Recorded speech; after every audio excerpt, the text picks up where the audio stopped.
Bertrand, on a vu quelqu'un qu'on connaît bien ici, Jean-Marc Jancovici, qui a Ouais. récemment rencontré un youtubeur célèbre qui s'appelle Étienne Youtubeur, c'est ça, qui est un youtubeur agricole en fait, qui s'est fait une grosse notoriété ces derniers mois, ces dernières années, Mmh. notamment avec la crise agricole et qui agit souvent sur le terrain agricole. Alors, qu'est-ce qu'il a pu bien dire à Jancovici? Ouais, c'est intéressant. Donc Étienne YouTuber, alors il y a une petite subtilité, hein, c'est beurre, B-E-U, 2 R-E, donc puisqu'il fait des vaches laitières. Et donc, mais je crois qu'il fait pas de beurre puisqu'il envoie sa production pour faire du Babybel. Donc il est dans la Sarthe, figure-toi. Et donc Jean Covici, notre grand ami Jean Covici, est venu le visiter. Alors pourquoi? Parce que le Shift Project, hein, organisation créée par Jean Covici, a fait un rapport sur l'agriculture et bien sûr pour transformer l'agriculture. Alors ça s'appelle pour une agriculture bas carbone, on ne sera pas surpris, résiliente et prospère. Et donc, dans le cadre de, j'imagine, le plan de com qu'il y a sur cette opération de Shift Project, eh bien, il va voir des agriculteurs. Donc, il va voir Étienne YouTuber. Et puis, il va voir un autre YouTuber qui fait des céréales. Mais alors, j'ai pas trouvé la vidéo. Je pense qu'elle n'est pas encore sortie. Donc voilà. Donc ce qui est, bon, moi ça m'a un peu énervé quand j'ai vu qu'encore les agriculteurs invitaient ce type. Pourquoi? Parce que en fait ce type veut leur mort, en quelque sorte, surtout pour les éleveurs. Et ça me rend un peu dingue. On en avait déjà parlé à propos de de la coordination rurale. C'est un peu pour moi des crocodiles qui sont fans de maroquinerie, si tu veux. Hein, franchement, il faut se poser des questions à un moment donné, mais bon, je vais revenir là-dessus. Bah, Mais en tout cas, c'est un peu la blague des Américains avec le Chicken for KFC. ah oui, voilà, c'est ça. C'est l'équivalent. Oui, c'est exactement ça. Donc, bon, c'est stratégiquement, Étienne YouTuber, en tout cas, l'a invité. Bon, c'est bien pour sa chaîne parce que la vidéo, elle a fait déjà 100 000 vues. Effectivement, Étienne YouTuber, bon, moi, ça fait un moment que je le suis parce que j'aime bien les histoires agricoles et voir comment eh bien, il s'organise sur le terrain pour faire de la production. Je trouve que c'est toujours intéressant. J'en suis quelques-uns, dont lui, depuis un petit moment. Mais donc, il y a quelques éléments pour moi qui sont à retenir de cette vidéo, qui sont intéressants et significatifs. Donc, on pourrait bon, parler de plein de choses, mais j'ai retenu trois parties de l'échange en fait qui a eu lieu entre Étienne YouTuber et Jean Covici. Donc, là, ça s'est passé chez Étienne YouTuber dans sa ferme.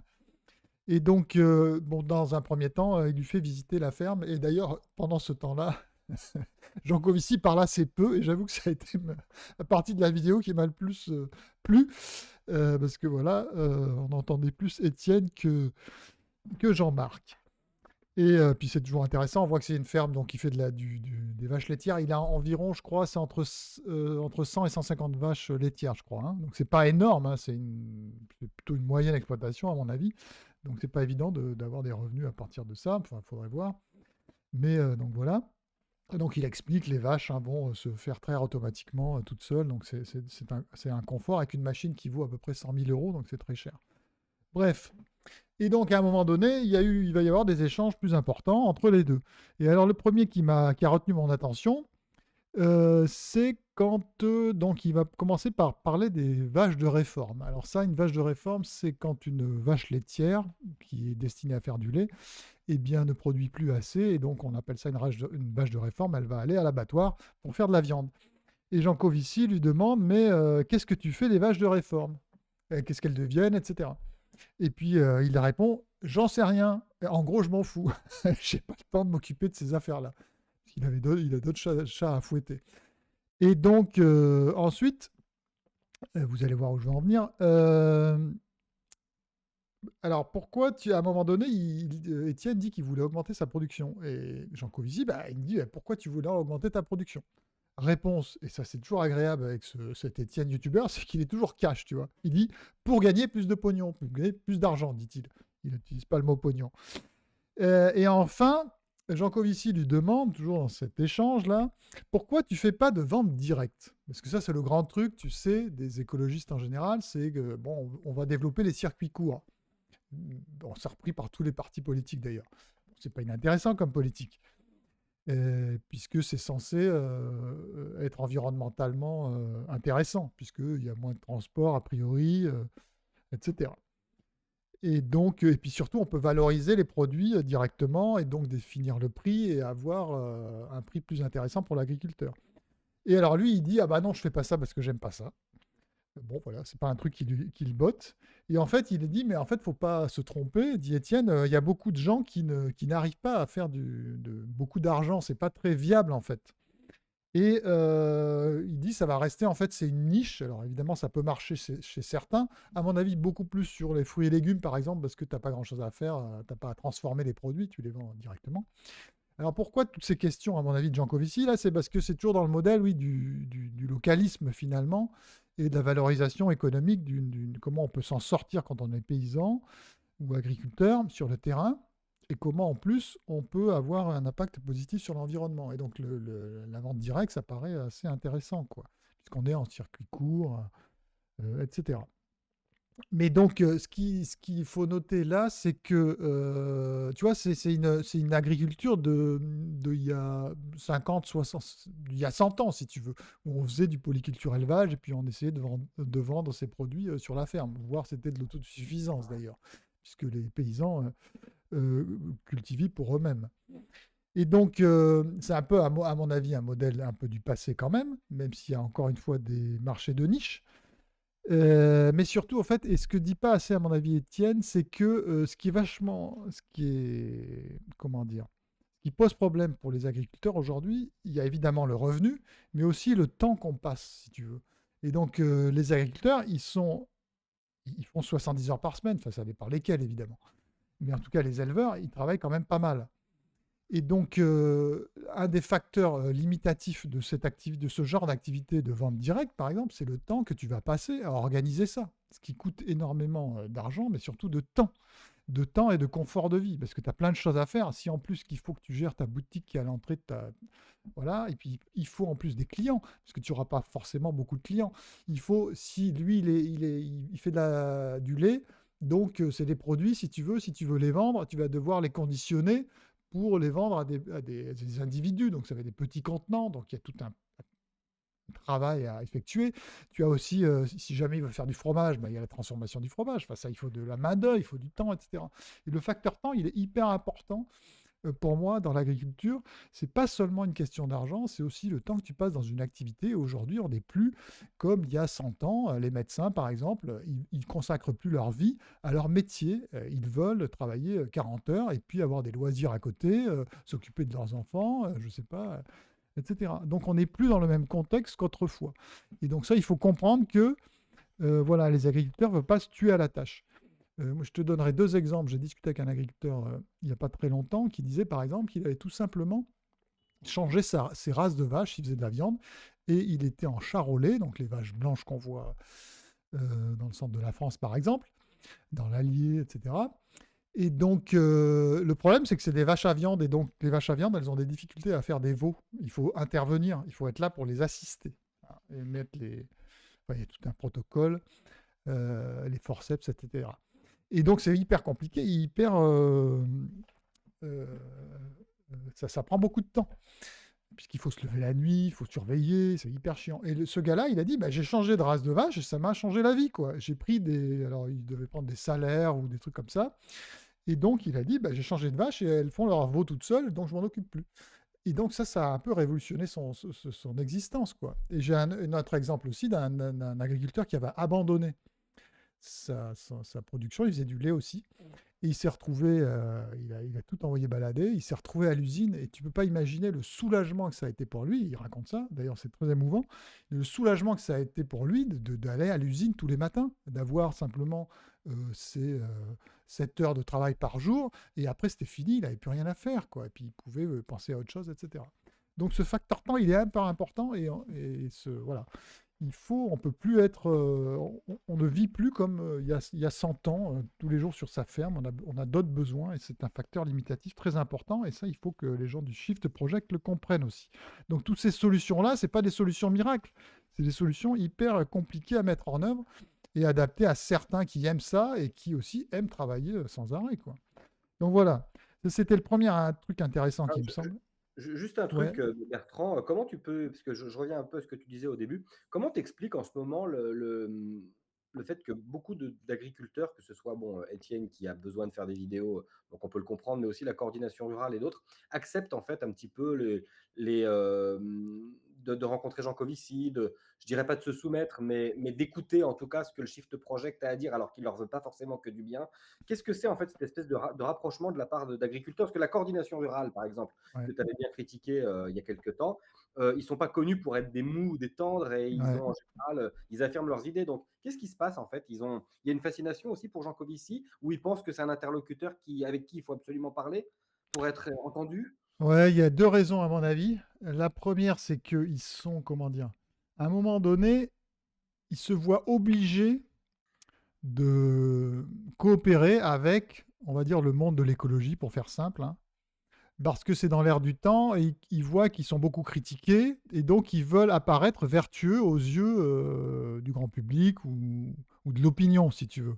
Mais donc il y a cette raison-là et puis cette pression, finalement de la législation quoi, qui les pousse un peu à devoir évoluer. Pourtant, c'est des gens qui ont beaucoup évolué et pour moi, on a passé des seuils encore une fois et moi toujours ce que je leur conseille, c'est d'aller à la rupture avec ce genre de délire. Et le problème en fait, c'est que comme les histoires écologiques ou environnementales sont, heu, maintenant uniquement liées au carbone, à la question du CO2, ce qui est complètement débile, eh bien, voilà, Jean Covici, lui, c'est le CO2. L'écologie, encore une fois, c'est devenu qu'une histoire de CO2 et donc on est là-dedans et comme Jean Covici apparaît comme un écologiste, très connu et qui a voilà, qui a un succès incroyable, eh bien, ils sont là-dedans, quoi. La deuxième chose qu'il faut comprendre, c'est qu'en fait, les agriculteurs aujourd'hui, ils ont finalement pas le choix, même si moi je les critique beaucoup là-dessus, c'est ils coopèrent parce qu'ils ramassent du pognon derrière. C'est ce qu'il faut comprendre, encore une fois, sur les méthaniseurs, encore une fois, qui est une solution débile pour faire du gaz, parce que ça coûte très cher, sur les panneaux solaires, sur tout un tas de choses comme les éoliennes, par exemple, où on peut installer des éoliennes sur leur parcelle et ça rapporte du fric. Et si tu veux, ils arrivent oui, à devenir des producteurs d'énergie, ou les biocarburants, par exemple. Et donc, comme il y a plein de pognon pour soutenir cette transition débile à marche forcée, eh bien, finalement, ils deviennent des complices de cette affaire, quoi. Alors que de l'autre côté, c'est ce qui les détruit. Et moi, c'est ce que j'arrête pas de critiquer, cette chose-là. Mais d'une certaine manière, ils sont tellement aux abois qu'ils sont obligés d'ouvrir la main, quoi. Voilà, enfin, c'est ce que je vois, quoi. Donc un Mais mélange, oui, un mélange de nécessité et de volonté de dédiabolisation, quoi.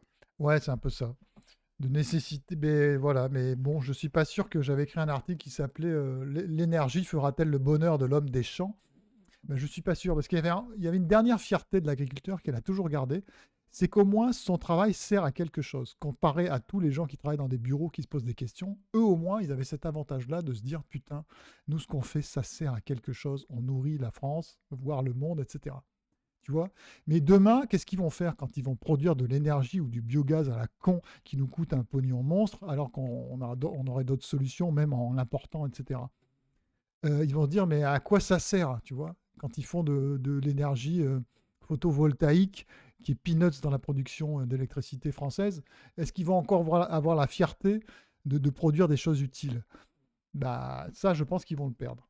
Bon, c'est comme ça, c'est leur choix aussi, mais c'est pour ça que je suis assez pessimiste, en fait, notamment sur l'élevage, parce que je trouve qu'il faudra la rupture et c'est pas ce qu'ils font. Bon, le deuxième truc que je voulais dire là, il y a eu un échange intéressant sur la décarbonation. Alors, tu vas voir, c'est très très drôle parce qu'à un moment, Étienne, il se dit alors ici, je vais décarboner au maximum mes outils de travail, j'électrifie de plus en plus, il dit, et notamment, il y a quelque chose qui chauffe au fioul. Alors, je ne sais pas exactement quelle est la partie de son exploitation, où il utilise du fioul, il va dire en gros, je vais changer tout ça. Et alors là, Jean Covici lui interrompt, il dit tu vas pas empêcher tes vaches de ruminer quand même.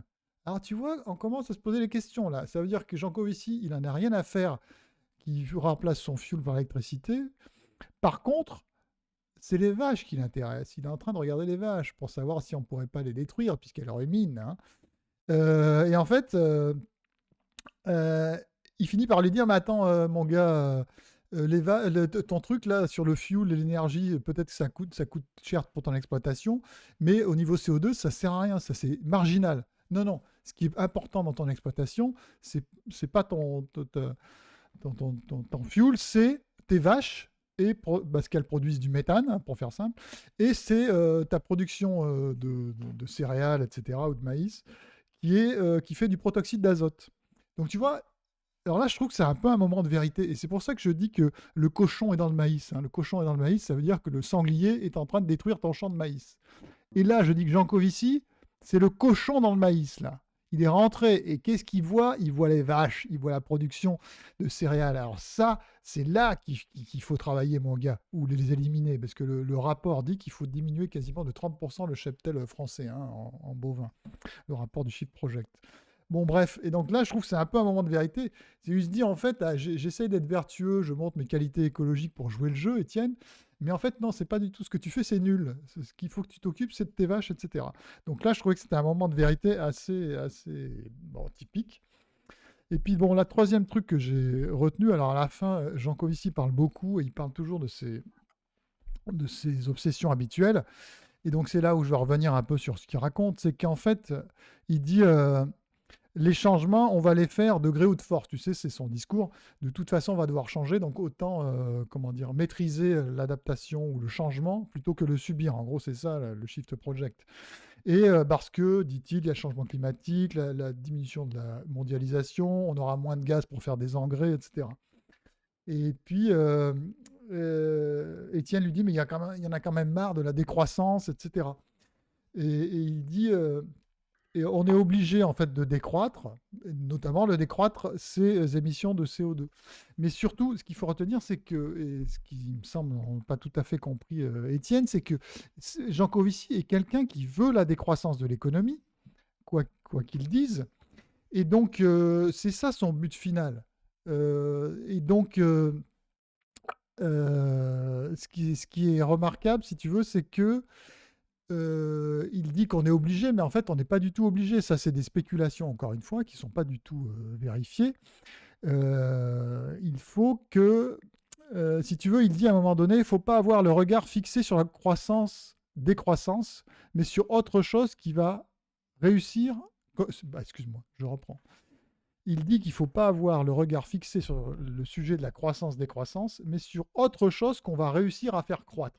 Alors ça, c'est la fameuse sobriété heureuse où le plus de liens, moins de biens des écologistes. C'est en gros, on va faire croître le bonheur, la paix, dit Jean Covici, la qualité de la vie, l'entente avec ses voisins. Donc on va décroître. Et donc, il ne faut pas faire de la décroissance un slogan. Oui, il ne croit pas à la décroissance comme slogan. Par contre, il faut comprendre, il croit à la décroissance, mais pas en tant que slogan. Donc en fait, il reprend en fait ce que disait quelqu'un qui a écrit Le principe responsabilité, tu sais, c'est Ange Jonas. Et alors c'est un livre très ennuyeux, mais à la fin, il a un espèce d'éclair de génie là. Et il dit en fait le problème de l'écologie, c'est qu'elle veut faire de la sobriété, mais on ne peut pas créer l'enthousiasme avec la sobriété, parce que c'est la corvée, la sobriété. Et donc il dit, il faut utiliser le noble mensonge de Platon. Donc c'est que c'est quoi le noble mensonge de Platon? C'est les élites qui invoquent un idéal prétexté pour donner de l'influence au principe crainte sous couvert du principe espérance. En gros, c'est faire un complot en vue du bien. C'est de dire qu'on va vers le mieux, le bien, pour créer l'enthousiasme. Mais en fait, ce qu'on veut, tout ça est un noble mensonge, c'est c'est faire une corvée, hein. Donc il veut transformer, avec ces mots, la corvée en projet. Donc c'est exactement ce qu'il dit quand il dit faut pas avoir le regard fixé sur croissance-décroissance, mais sur un autre chose qu'on va réussir à faire croître, le bonheur, etc. Donc c'est le noble mensonge de Platon. Donc il est en train d'enfumer tout le monde. Jean Covici en a très bien compris où tu veux aller, où tu voulais aller vers la décroissance de l'économie et en gros, détruire une partie de l'exploitation de ce cher Étienne. Voilà. Qui en a conscience alors finalement ou pas? C'est ça la Alors, question que je moi pose. j'ai trouvé, alors oui, pour résumer, là on peut dire que moi j'ai trouvé le discours de Jean Covici, vous pouvez regarder, surtout là, dans la deuxième partie de la vidéo, très très théorique en fait. Il part sur des postulats, encore une fois, euh, Oui, qui sont, encore une fois, on va devoir décroître, c'est une nécessité, on n'a pas le choix à cause des questions climatiques, mais ça, c'est pas du tout sûr ou vrai. Donc pourquoi organiser, un changement comme ils veulent faire, alors qu'on n'est pas sûr du tout où est-ce qu'on va? Si tu veux, bah, si on est contraint et qu'on est obligé de décroître, bah, on fera de la décroissance. Mais pour l'instant, on va pas anticiper une situation, qui est juste spéculative. Imagine que, on se trompe de 50 ans, par exemple. On peut se tromper totalement sur l'avenir du monde, Jancovici, mais on peut se tromper d'un facteur de 50 ans, par exemple. Bon, bah, dans 50 ans, peut-être qu'Étienne ne sera plus sur Terre, tu vois. Mmh. Or, on l'aurait obligé à changer, donc c'est complètement débile. Pourquoi faire ça alors qu'on a une énorme incertitude? En fait, il fait que des postulats, Jancovici, sur lesquels il n'y a aucune certitude, sur l'énergie, sur le climat, etc. Et c'est ça qui est énervant, c'est faire un changement alors qu'on est sûr de rien. Et moi, je ne suis pas du tout sûr qu'on va manquer de gaz, qu'on va manquer d'énergie, etc. Je crois, il y a plein de gens qui sont dans ce cas-là. Et alors souvent, Étienne, il répond, alors il répond oui, tu as raison, ou je sais pas quoi, mais on se demande si c'est une formule de politesse, une façon de, tu vois, de parler, ou s'il est convaincu. À mon avis, il est quand même sceptique. Mais il pourrait le dire. Quand Jean Covici lui dit on va être obligé de changer, de décroître, etc., et bien, il pourrait lui dire ah bon, ben non, je suis pas d'accord, c'est peut-être pas sûr, quoi. Donc c'est toujours pareil, ils alimentent toujours le discours. De même qu'il dit, en fait, les changements climatiques qui sont visibles déjà, et on le voit sur les exploitations, c'est ce qu'on dit hein, pas mal d'agriculteurs. Mais en fait, si tu vois encore les paramètres au niveau international du climat, c'est pas vrai. Les problèmes qu'ont eu ces dernières années les agriculteurs sur les histoires climatiques, c'est lié à des aléas climatiques qui sont pas liés au changement climatique, si tu veux. On va peut-être encore une fois avoir dans les 3, 4, 10 prochaines années des très bonnes années agricoles. C'est des aléas, ça a toujours eu lieu. Et il n'y a pas sur les paramètres d'inondation, de sécheresse, etc., en France, de données statistiques qui montrent des aggravations. C'est pas vrai. Très bien. Donc, à mon avis, voilà, c'est par, je sais pas, par mimétisme. Ils boivent leurs paroles en disant, ils prennent pour argent comptant. Voilà. Dernier petit point Bertrand, on est en pleine période d'annonce de nouveaux premiers ministres, et on a appris qu'il y avait une tradition, c'était l'arbre, à Matignon. Oui, alors on va avoir un nouveau Premier ministre, on ne sait pas qui ce sera, Bayrou ou un autre, peu importe. Ce qui est important, cher Xavier, c'est qu'il va planter un arbre dans les jardins de Matignon qui est plus grand que le jardin de l'Élysée. Depuis Raymond Barre, c'est une tradition. Et en fait, peut-être qu'on assiste finalement à la mise en place d'une politique écologique efficace en France. Et puis on accélère cette politique. Il y a de plus en plus d'arbres dans les jardins de Matignon, donc je crois qu'on va pouvoir abandonner, avec tous les efforts qu'on fait à Matignon, le pacte vert européen. Merci beaucoup C'est une bonne Bertrand, chose. Abonnez-vous. et partagez et commentez. Voilà. À plus.